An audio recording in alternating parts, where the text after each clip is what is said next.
I heard in your podcast that you're not really stoked about kite falling, right? Look, it's just it hasn't. I haven't fallen in love with it like I thought I would. The main problem I find with it is that it's not much. There's not enough of a workout on it for me. Mm-hmm. I mean, look, I know that winging is very hard, right? It's very tiring, but foiling, you're just standing there, Mm-hmm. just standing there. Yeah. You got that nice sound of the wing in the water, and it's great. But there's no vibration. There's no working hard. There's no. I mean, like you ride for a couple of hours, and at the end of it, you're like, I'm not even tired. And I quite like, and I'm from a physical education background, so I enjoy that being tired after kiteboarding. There's nothing better than coming after a big high wind session and you come down the beach with the boys and you're tired and you grab a beer and you're like, wow, everyone's so stoked. I don't get that with foiling. And I totally agree with you, by the way. I started kite falling 2016, something like that, because I was bored. I spent a winter in Tarifa and we had very good kite surfing conditions and waves were super good. But there was like every third day on average was nothing to do. But there's still like 10, 12 knots going on in Tarifa, even on these days where there's basically nothing. And that's why I started kite falling. And I never really got passionate about it. Like some of my friends, they were really into kite falling and I never got it because I also felt like I always said, like, if someone would ask me, I felt like kite surfing is like working out, like adrenaline kicking in, doing crazy stuff. And kite falling is like going for a walk. Absolutely. It's like driving your old man's car at 60 kilometers, just like, yeah. You're not using any gas. It's better than sitting on your couch or on the beach because you're frustrated, but it's barely better. It's basically going for a walk on the sea. And to be honest, after let's say 70, 80 minutes, I kind of enjoyed it, like going for a walk. And then I was bored and then I left the water because I was bored of doing it. And I did that for a couple of years. And I think I got an okay level, to really say that. And then when wing falling came around, that was another reason why I was not hooked. And then I found out for me that wing falling doesn't feel like kite falling somehow. It's more connected to the water. That's why I also enjoy wave kiting that much, because I can stand on a board and feel the waves, feel the water. Do you still foil with a kite? Yeah. Yeah, I didn't have many opportunities right now. I will probably give it a try and see if my all the practice on the wing foil now can transition into the kite foil. That's something I want to find out. But see, I'm thinking of selling my foil and getting and selling my foil and getting into winging. If anyone, I've said that I'll never do it, but I think I'll do it. Yeah. Why not? Yeah.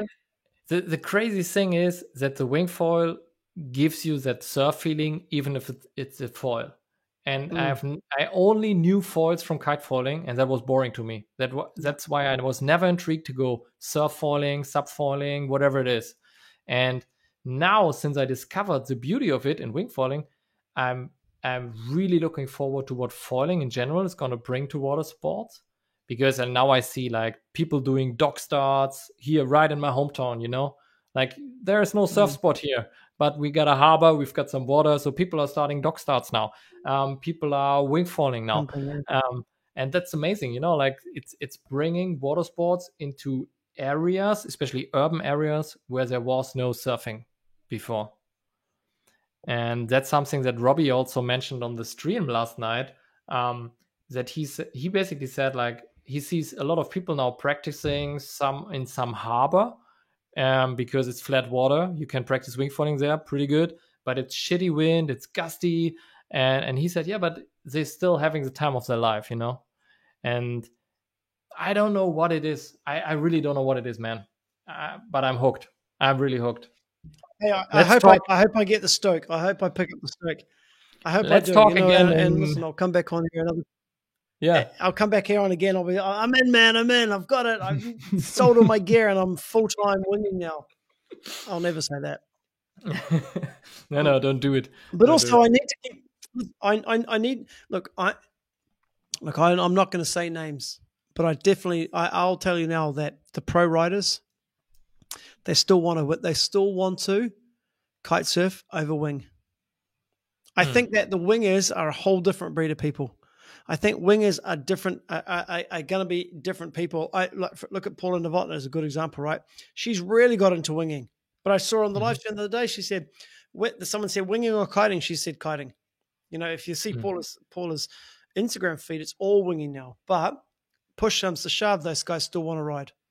You know, and Colin said it on the podcast. He said, "Hey, winging's still not sexy. Winging isn't sexy. Winging is windsurfing still."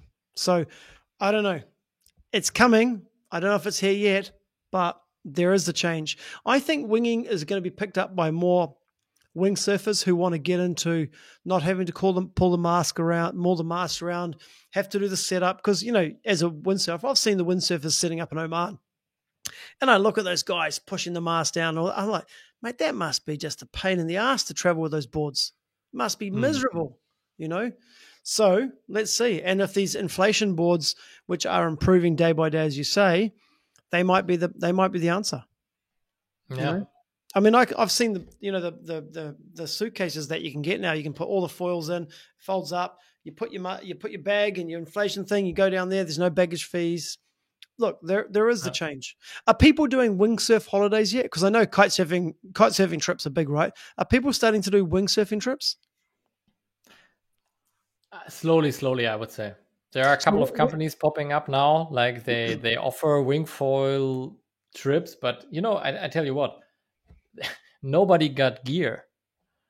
So I talked to a guy. He has this kite surfing travel agency here in Germany, and he had this great plan, you know, to set up a 3 water sports station dedicated to wingfoil this season and to offer like trips for guys who are interested in learning it and stuff. He doesn't get gear for these water sports stations. Everything is sold out, you know. It's crazy. Where are the best locations? I mean, look, you know, I mentioned the north coast of Brazil for downwinders. Is winging good to do? Is it good for doing downwinders on? I have to be brutally honest with you. I didn't do it because I didn't travel, so I'm just stuck here in my area. I got like a preview of downwinders because I have like a stretch of like 3-4 kilometers where I can downwind. I mean, that's not a real downwinder, right? But I really think this is going to be a big thing. And I also talked to some pros because basically what you can do is you get onto a wave, and if there's a downwinder, if there's strong wind, there are plenty of waves, right? You get onto a wave and you can just let go of the wing and you are on this wave for half an hour. Wow. And everybody who started is like super stoked about it. Yeah, you know, in the northern coast of Brazil is very famous for its downwinders, right? Because the wind blows down that coast. So it'll be interesting to see if that becomes a wing space as well. I mean, look, what do you think of what do you think of the name when people call it wingding? I don't know. Is that insulting? When people say to me, do you like wingding? I just say no. Is that insulting, people saying wingding? Get down.